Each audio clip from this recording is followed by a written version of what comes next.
Assalamualaikum warahmatullahi wabarakatuh. Kembali lagi bersama channel kami Charsun Bakekok dalam acara dongeng berbahasa Indonesia yang berjudul Nasib karya Charsun Bakekok. Semoga dongeng ini dapat menghibur Anda semuanya dan selamat mendengarkan.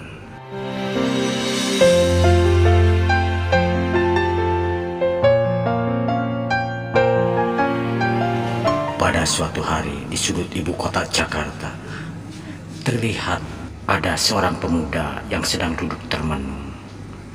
Entah apa yang dipikirkannya, dengan berpakaian yang lusuh dan sangat kotor. Namun pemuda tersebut, walau dalam keadaan dekil, tampak raut muka pemuda tersebut terlihat sangatlah manis dan tampan. Dan ketika pemuda tersebut sedang duduk asik melamun, datanglah dua pemuda lain yang datang menghampirinya. Dan sambil dia berkata, Roni, apa yang kamu pikirkan, ha? Sehingga kamu melamun sampai kebun-ubun seperti itu. Dan ternyata pemuda tersebut namanya Roni. Ketika mendengar ada yang bicara di belakangnya, Roni pun menoleh sambil menjawab, "Iya bang, aku ngerasa bingung sekali karena aku tidak punya siapa-siapa." Orang tersebut menjawab, merasa tidak punya siapa-siapa. Lantas abang ini dianggap siapa? Kamu hidup di sini, ada abang. Kamu nggak usah banyak pikiran. Yang penting, makan gak makan, kita masih bisa bersama. Iya bang, aku sangat berterima kasih sekali sama abang dan teman abang itu, karena abang sudah banyak menolong aku. Sudahlah, gak usah disebut-sebut menolong-menolong. Gak usah. Kita ini saudara. Gak usah banyak pikiran apa itu, ya. Iya bang, terima kasih. Ya sudah, kamu sudah mandi belum? Baru mau bang. Nanti kalau sudah mandi, kamu mampir ke rumah abang. Iya bang. Ya udah, abang tinggalin dulu ya. Iya bang, makasih banyak. Ya udah. Dan akhirnya kedua orang itu pergi meninggalkan Roni yang masih juga duduk. Dan Roni pun bergumam dalam hatinya, apa yang harus aku lakukan? Aku ini orang mana? Siapa ibu bapakku?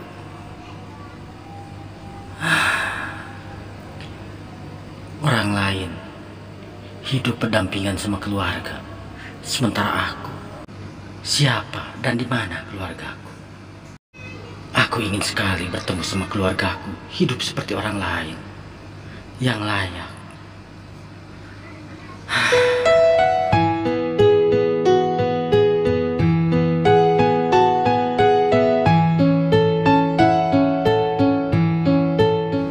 Hari semakin gelap, langit mendung, hujan gerimis rintik-rintik membasahi jalan dan bumi di sekitarnya. Roni pun berjalan tertatih-tatih. Sesekali dia berhenti karena merasakan perutnya yang begitu lapar.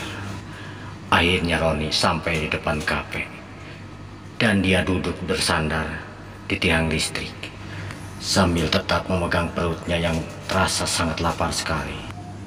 Roni pun berkata dalam hatinya, seandainya aku punya duit, seandainya aku punya uang,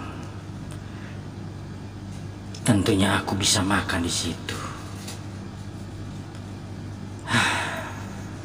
Kata Roni, kapan aku bisa merasakan kebahagiaan seperti orang lain? Mungkinkah? Entahlah.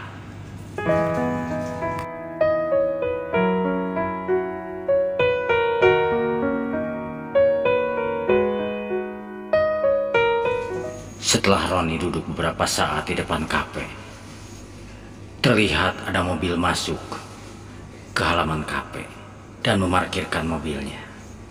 Ternyata itu adalah dua orang perempuan yang masih muda belia. Dan mobil itu pun berhenti tepat di depan Roni. Pemilik mobil itu keluar sambil berkata pada temannya, Sherin, di sini ya, kita makan yuk. Iya, ayo di sini aja. Setelah itu, wanita itu pun pergi meninggalkan kendaraannya dan masuk ke dalam kafe. Roni pun hanya menatap kedua wanita itu sambil memegang perutnya dan bersandar di bawah tiang listrik.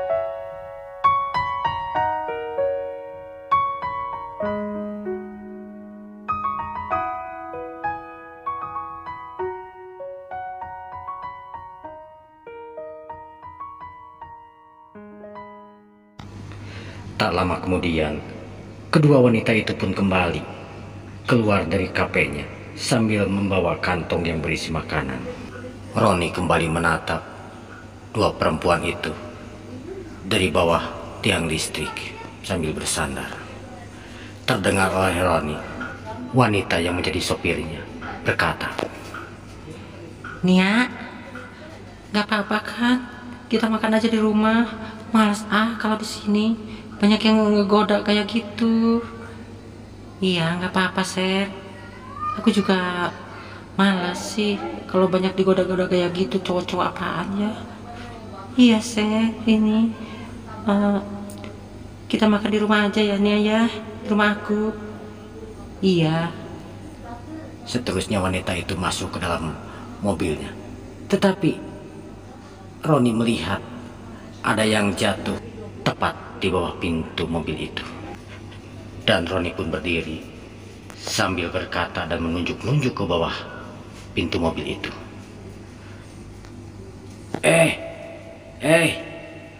Neng, itu ada dompet jatuh.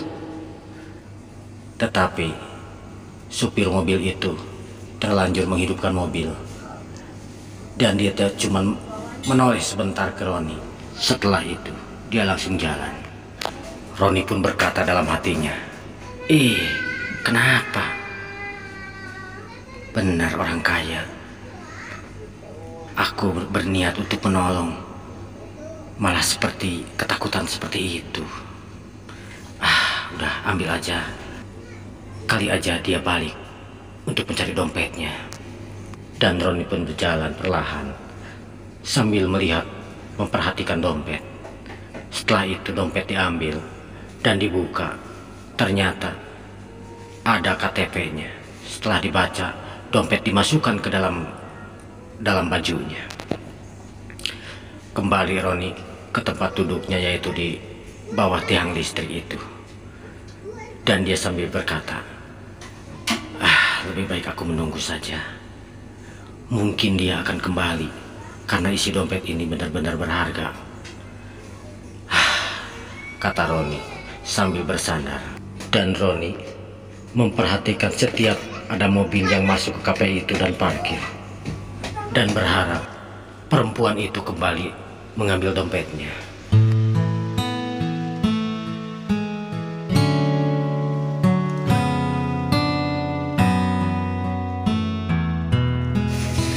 Sekarang beralih ke perempuan.